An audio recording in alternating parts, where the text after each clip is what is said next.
What's up, Cozy Gamers? I'm back at you with some more cozy gaming news, and trust me, you'll want to buckle in for this one, as we have some of the heaviest hitters in the genre dropping updates and roadmaps left and right. Before we get into all of that though, be sure to like the video, subscribe, and hit that notification bell so you don't miss out on more cozy gaming content in the future. It helps the channel a whole bunch. Now, let's jump in. Going in order, first, I just wanted to remind everyone that Dreamlight Valley's recent update, The Laugh Floor, went live this past Wednesday, and while I won't go into it again, check out my last Cozy Gaming News video for that, I wanted to report just how good it is. I've been enjoying it over on my Twitch channel, and my community and I have been obsessed with the new characters, quests, items, and most of all, the improved shop. Monsters Inc. is my favorite Pixar movie, so it's been a dream to have Mike and Sully in the valley. And if you didn't know what's coming next, you can peep DDV's roadmap here. The next update is coming in early spring, and based on the photo and hint, it seems Donald's love, Daisy, is finally joining us. Following that update, it looks like Mulan will be added to the game in late spring, while Tiana will be added in the summer. What characters would you like to see next? Next up, let's talk Palia, as their newest update, 0.177, went live this past Friday after originally being scheduled the previous Tuesday. There was a lot of new content to see, so let's go through some of the highlights. First, they introduced a few new furniture sets. The Paltech set, which can be unlocked through Zeki's Night Market register, the Gourmet set, which can be unlocked via Reth's register in the inn, and the Flotsam set, which can be unlocked through new nautical rummage piles, found along the eastern beach of Bahari Bay. In addition, we were given the ability to build a pavilion on our property, the plans for which can be purchased at City Hall, and 12 new wallpapers, which can be found in Tish's register. There are also new premium outfits added to the game, which, of course, cost real money. I bought the Strapped-In set with the quickness. I love it.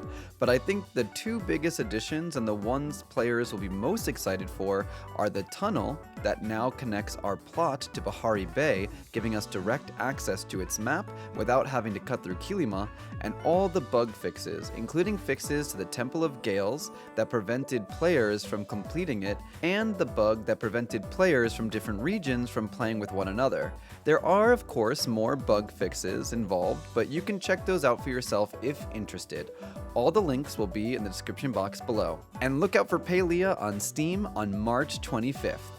This next one is a doozy, simply because of how long we've been waiting for it. Stardew Valley's 1.6 update is coming March 19th.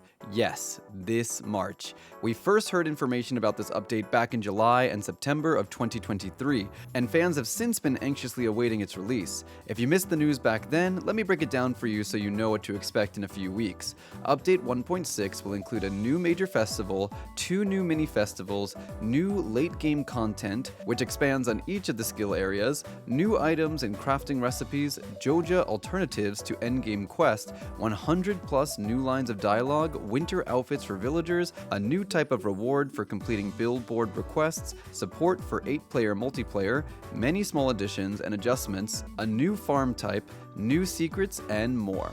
Looks like you Stardew girlies are going to be well fed this month. And the final entry in our big cozy game news is Coral Island's newly released roadmap showing off some of the new content to be featured in their 1.1, 1.2, and 1.3 updates. Focusing on 1.1 today, which should start to roll out this April, we can see the following will be added.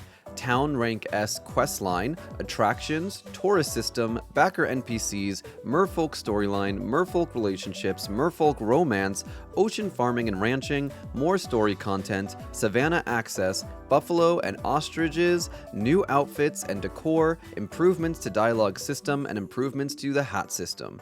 Now, in this February dev update, they didn't go into detail about all that was laid out above, but they did touch on certain things. First, the introduction of S-Rank and a new category, Attractions, which will become available upon reaching Rank A. These include a gym and ramen shop, as well as a solar garden, town mural, hot air balloon, in-heated swimming pool, junior upcyclers, a recreational center, choral cinema, mini golf, and arcade center. That is a lot to be adding to the island, and I'm both excited and curious to see where they all will fit in.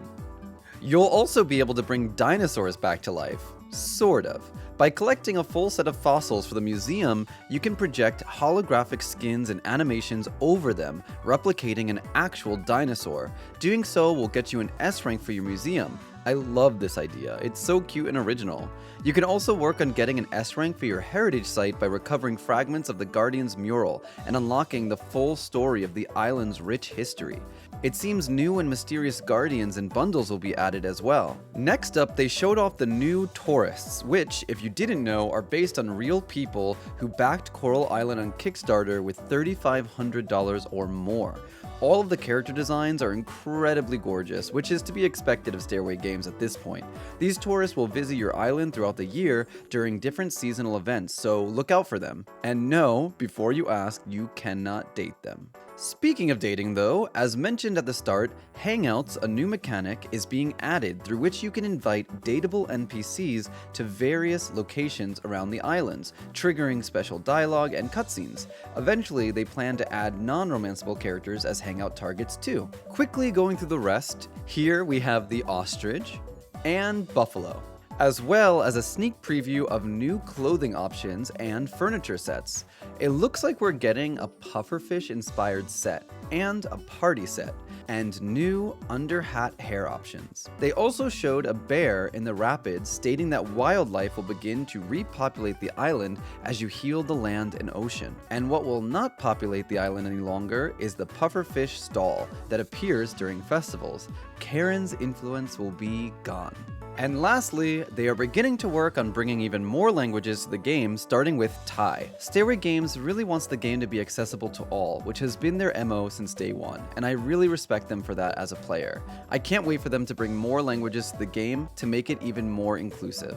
And there you have it, a lot of big news, right? Luckily, it's all spread out enough where you can enjoy it all without being too overwhelmed. If you play all of them, that is. I've been itching for a reason to dive back into both Stardew and Coral Island, so I cannot wait for these updates. What are you looking forward to most? Let me know in the comments below. Until next time, Cozy Gamers, stay cute.